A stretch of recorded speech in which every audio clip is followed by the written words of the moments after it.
Hello everyone, how are you.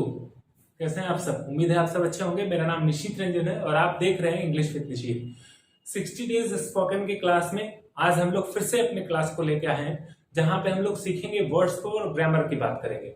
जहां words power में हम लोग आज देखते हैं कि कौन कौन से वर्ड्स हैं और उसमें क्या क्या चीजें हैं। वर्ड्स पावर जो है वो words power maximum B word से रिलेटेड है, उसके साथ साथ उसका प्रोनाउंसिएशन भी है, उसका वर्ड मीनिंग भी है और उसका एक्सप्लेनेशन भी है, मतलब कुछ एग्जांपल्स भी दिए गए हैं कुछ वर्ड्स के। तो आइए विदाउट वेस्टिंग द टाइम हम लोग चलते हैं अपने वर्ड की तरफ और देखते हैं कि आज की क्लास में कौन कौन से दमदार वर्ड्स हैं जो हमें पढ़ना है। ध्यान रखिए कि इसके बाद हम लोग ग्रामर के सेक्शन में इंपॉर्टेंट बात करेंगे। जो दूसरा फेज होगा हमारा वो होगा कंजंक्शन का।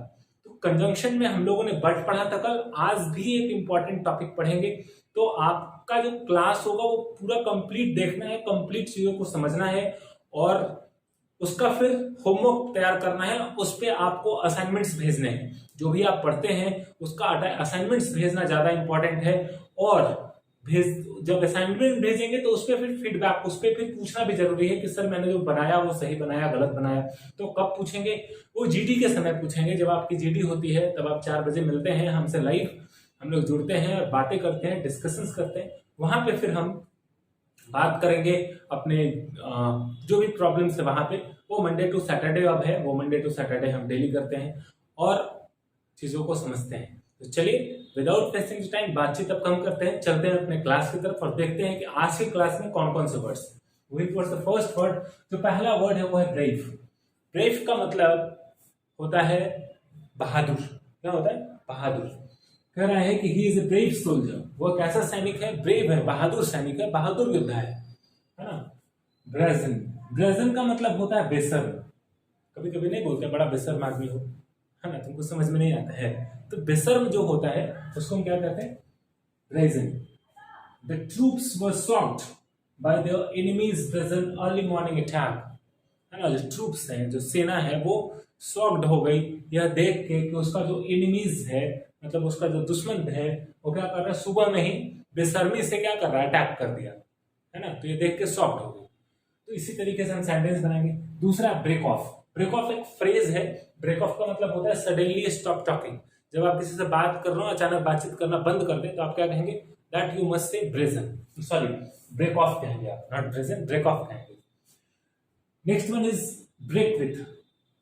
ब्रेक विथ का मतलब क्या होता है कि जब आप किसी ग्रुप में काम कर रहे हैं और या किसी के साथ हैं और वो जब आप में उससे के साथ आपका डिसएग्रीमेंट हो जाए, मतलब आप उसमें समझौता ना रहे या समझौता वाली बात ना रहे।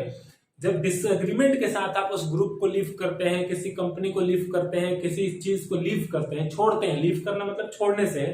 जब आप छोड़ते हैं तो उसको हम क्या कहेंगे? उसको कहेंगे ब्रेक विथ। क्या कहेंगे? Break with. यहां पे मैंने लिख दिया to leave a group of people, ऐसे लोगों का समूह और एन ऑर्गेनाइजेशन, कोई ऐसा ऑर्गेनाइजेशन स्पेशली इन डिसएग्रीमेंट। हम छोड़ते हैं कब? स्पेशली, मुख्यतः कहां? जब हमें वहां पे डिसएग्रीमेंट हो जाए, जो हमारा अग्रीमेंट है उस पर हम ना रहे, डिसएग्रीमेंट हो जाएगा तो ऑब्वियस बात बंद हो जाएगी, चीजें को छूट जाना पड़ेगा। ब्राइब, ब्राइब मतलब होता है रिश्वत, है ना। बोलते हैं ना रिश्वत लेते हैं वो, है ना, वो जो लोग हैं वो रिश्वत लेते हैं। ये डिपार्टमेंट रिश्वत लेता है, तो रिश्वत को हम ब्राइब कहते हैं।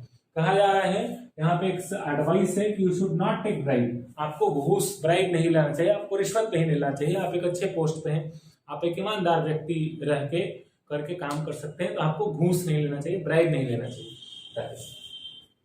ब्रीफ, ब्रीफ का मतलब होता है जो बहुत टू द पॉइंट चीजों को बता दिया जाए, बहुत शॉर्ट में और टू द पॉइंट बताया जाए, बहुत लंबा ना खींचा जाए, उसको हम ब्रीफ में कहते हैं, उसको ब्रीफ कहते हैं। कह रहा है कि शॉर्ट एंड ब्रीफ पॉइंट, जिसको हम क्या कहते हैं? Short and to the point, इसको ब्रीफ कहते हैं। एग्जाम्पल के तौर पे give a brief about event. ये जो अब इवेंट हुआ है उसके बारे में आप क्या बताएं? एक ब्रीफ बताएं, एक छोटा सा नोट बताएं कि क्या हुआ वहां पे, उस इवेंट में क्या हुआ, वहां जो फंक्शन चल रहा था उसमें क्या हुआ नहीं हुआ। तो आपको क्या बताना है? एक ब्रीफ बताना है, राइट। नेक्स्ट जो हमारा वर्ड है वो ब्रिलियंट है। ब्रिलियंट, इसका मतलब चमकदार, प्रतिभाशाली, है ना, उसको विवेकी, ब्रिलियंट है, कुछ भी आप बोल सकते हैं। तो जो ब्रिलियंट इन द सेंस कि बहुत अच्छा करा आपने लाइफ में, बहुत ब्राइट है, ब्रिलियंट है, चमकदार है ना, तेजस्वी है, ये सब हम कहाँ यूज कर सकते हैं? ब्रिलियंट के साथ यूज कर सकते हैं। Wow, he is a brilliant student, है ना, his mind is very brilliant, right, this film is very brilliant, this cloth is very brilliant. तो आप वो हर जगह आप उसका यूज कर सकते हैं अपने तमाम जगह पे। यहाँ पे मैंने सेंटेंस में the film was absolutely brilliant, जो फिल्म था, जो कहानी देखी, जो फिल्म मूवी देखा आपने, वो क्या था?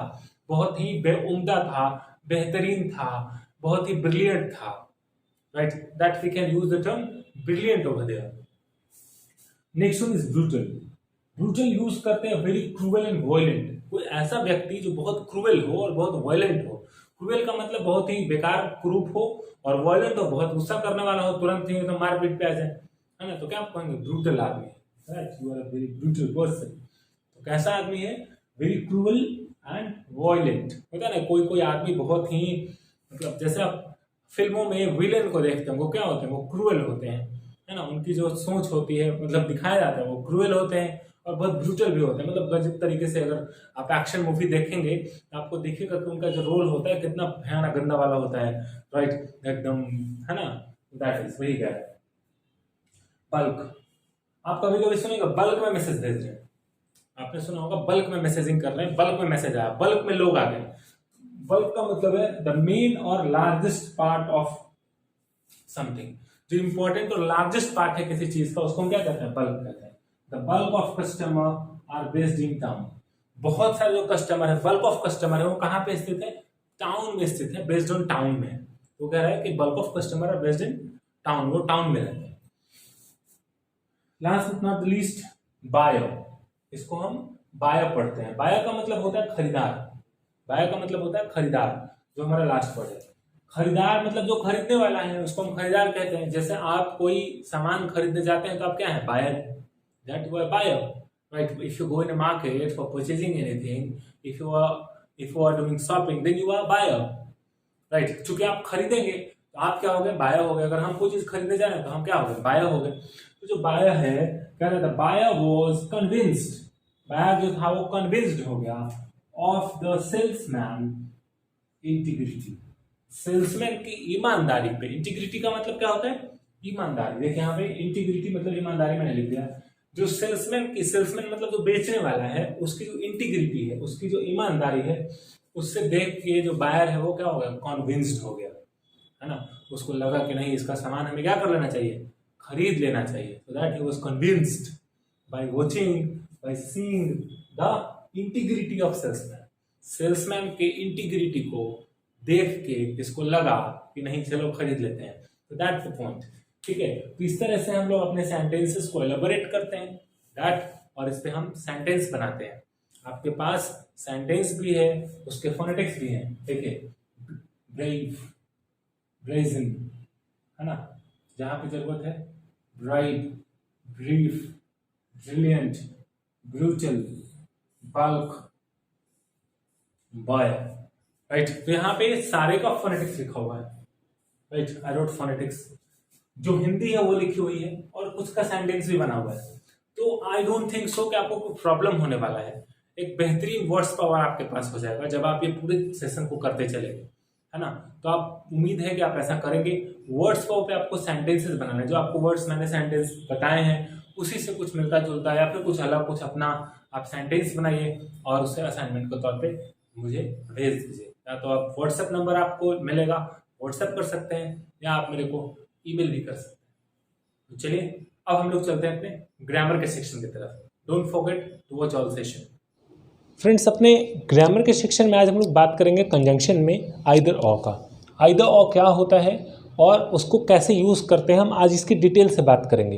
देखिए, आइदर और क्या है, ये कहता है चॉइस की बात करता है। कहता है इसका यूज़ अगर देखें तो सबसे पहले तो ये समझते हैं कि ये कैसा कंजंक्शन है, तो कोऑर्डिनेटिंग कंजंक्शन है। आइदर और कैसा कंजंक्शन है? एक कोऑर्डिनेटिंग कंजंक्शन है। तो अब सवाल उठता है कि कोऑर्डिनेटिंग कंजंक्शन किसे कहते हैं। तो आइए जान लेते हैं कि जो अभी तक हम लोग पार्ट पढ़ रहे थे कोऑर्डिनेटिंग कंजंक्शन का ही था। तो कोऑर्डिनेटिंग कंजंक्शन किसे कहते हैं? ये जोड़ने का कंजंक्शन है, तो अब ऐसे जोड़ने का काम करता है। किसे जोड़ता है? ये एक रैंक के दो पार्ट्स ऑफ स्पीच को जोड़ता है। एक रैंक का दो पार्ट्स ऑफ स्पीच है उसको जोड़ता है, या ये दो इंडिपेंडेंट क्लाउजेस को जोड़ने का काम करता है। दो इंडिपेंडेंट स्वतंत्र क्लाउजेस को जोड़ने का काम करता है, उसको क्या कहते हैं, कोऑर्डिनेटिंग कंजंक्शन कहते हैं। अब देखना है कि जो आइदर और है ये क्या है, कोऑर्डिनेटिंग कंजंक्शन है। कैसा कंजंक्शन है, कोऑर्डिनेटिंग कंजंक्शन है। ये क्या करता है, ये भी जोड़ने का काम करता है। अब अगर इसकी यूजेस की बात करें तो कहता है either or to talk about a choice. ये एक चॉइस की बात करता है। किसकी बात करता है, चॉइस की बात करता है। दो में से कोई एक है ना, या तो ये या तो वो, कोई एक, दो में से एक, भाई दोनों नहीं, या तो ये या तो वो, है ना। चॉइस की बात करता है बिटवीन टू पॉसिबिलिटीज़, दो संभावनाओं से एक चीज़ की बात करता है, एक पॉसिबिलिटी की बात करता है। यूज्ड समटाइम्स मोर देन दो, कभी कभी दो तीन संभावनाएं भी होती है, लेकिन ऑलमोस्ट दो संभावनाओं से या तो ये या तो वो, है ना। तो दो संभावना है अपने पास, दो चॉइस है, उसमें से कोई एक की बात करता है, चॉइस की बात करता है, टॉक अबाउट द चॉइस, उसके हम क्या कहते हैं, उसे हम आइदर और के साथ यूज़ करते हैं। अब देखना है कि आइदर और का यूज़ हम कहाँ कहाँ करते हैं और कैसे करते हैं। तो आइए कुछ एग्जाम्पल से देखने की कोशिश करते हैं कि इसका यूज़ कैसे होता है। हमारे पास जो पहला एग्जाम्पल है, रवि इज़ आइदर इंटेलिजेंट या ऑनेस्ट। रवि या तो इंटेलिजेंट है या ऑनेस्ट है, या तो तेज है या तो ईमानदार है ना। ये बात किसका कर रहे हैं, इंटेलिजेंट एक क्वालिटी की बात करते हैं, ऑनेस्ट भी एक क्वालिटी है। अब दोनों में हम क्या कर रहे हैं, यहाँ पे एक चॉइस की बात है कि भाई क्या है, इंटेलिजेंट है कि ईमानदार है। तो ये या तो ये इंटेलिजेंट है या ईमानदार है, ऑनेस्ट है, राइट।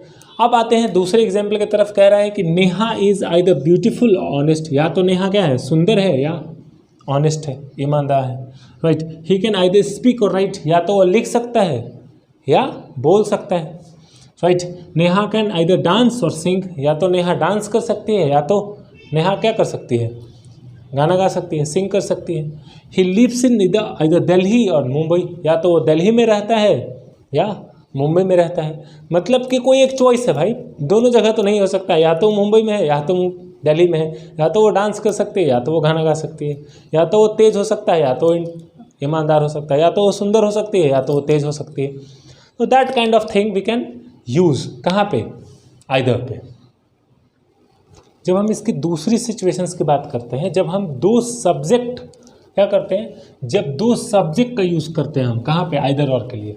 आइदर और के लिए विथ टू सब्जेक्ट्स अगर हम यूज़ करते हैं तब इसका यूज़ कैसे करेंगे ये देखना है। हम अक्सर गलती कर देते हैं इस तरह के सेंटेंसेस बनाने में, राइट। तो आइए हम कुछ स्ट्रक्चर से देखते हैं। क्या है, आइदर प्लस सब्जेक्ट और सब्जेक्ट वर्ब और अदर वर्ड।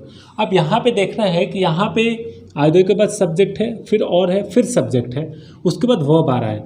अब ये जो वर्ब आएगा वो किस सब्जेक्ट के हिसाब से आएगा, कौन से सब्जेक्ट को हम मानेंगे कि या ये इसके लिए वर्ब आ रहा है। ये बड़ा कन्फ्यूज़न होता है यहाँ पे कि ये पहले सब्जेक्ट से चलेंगे कि दूसरे सब्जेक्ट से चलेंगे, तब यहाँ कौन सा वर्ब होगा। आइए कुछ एग्जाम्पल से इसको देख के समझते हैं। जैसे कहता है कि वेन आइदर रवि और आई एम, यहाँ पे क्या है, एम। अब यहाँ इस सेंटेंस से देखने से साफ पता चल रहा है, रिस्पॉन्सिबल फॉर दिस वर्क, ये देखने से साफ पता चल रहा है कि यहाँ आई के बाद एम आया है। मसलन कि जो सेकंड सब्जेक्ट है, दूसरा सब्जेक्ट है, इसका यूज़ किया गया है। यही बात नोट में मैंने लिखा है, when either or is used to join two subjects. जब आइदर आई दो सब्जेक्ट को ज्वाइन करने की बात करता है, किसको, दो सब्जेक्ट को ज्वाइन करने की बात करता है, तब हम क्या करते हैं, the verb will follow the second subject. तब वर्ब किसको फॉलो करता है, सेकंड सब्जेक्ट को।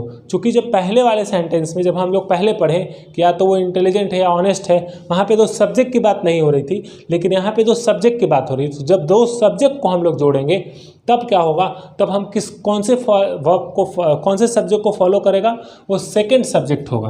द वर्ब किसको फॉलो करेगा, वो सेकंड सब्जेक्ट को फॉलो करेगा। मतलब आप कह सकते हैं नियरेस्ट वाले को फॉलो करेगा, है ना। जैसे the teachers or students are going on educational trip. अब यहाँ पे द टीचर्स और स्टूडेंट्स, अब यहाँ स्टूडेंट्स जो है वो प्लूरल है, प्लूरल सब्जेक्ट है।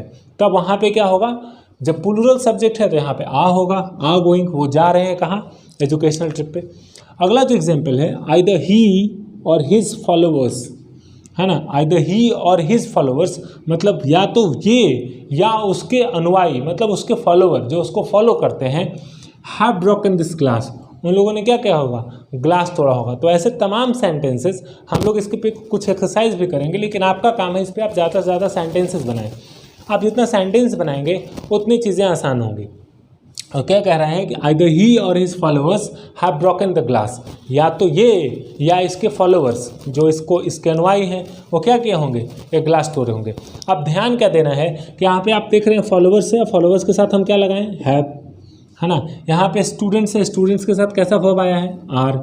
यहाँ पे आई है, आई के साथ कैसा वर्ब आया है, एम, है ना। तो ये किसको फॉलो कर रहा है, ये हमेशा सेकंड सब्जेक्ट को फॉलो कर रहा है। किसको फॉलो कर रहा है, सेकंड सब्जेक्ट को फॉलो कर रहा है। तो जब भी आप इस तरह से सेंटेंस बनाए तो आप ध्यान रखें कि हमारा जो वर्ब फॉलो करेगा वो किसको करेगा, सेकंड सब्जेक्ट को करेगा। इसमें कंफ्यूज ना हो, अगर आप इसमें कंफ्यूज होंगे तो सेंटेंस अक्सर गलत होगा। तो चलिए आप ज़्यादा से ज़्यादा एग्जाम्पल बनाइए और एग्जाम्पल बना के आप इसको भेजिए। तब तक के लिए धन्यवाद। अगर आपको ये क्लास अच्छी लगती है तो आप इसे ज़रूर अपने दोस्तों को बताएं।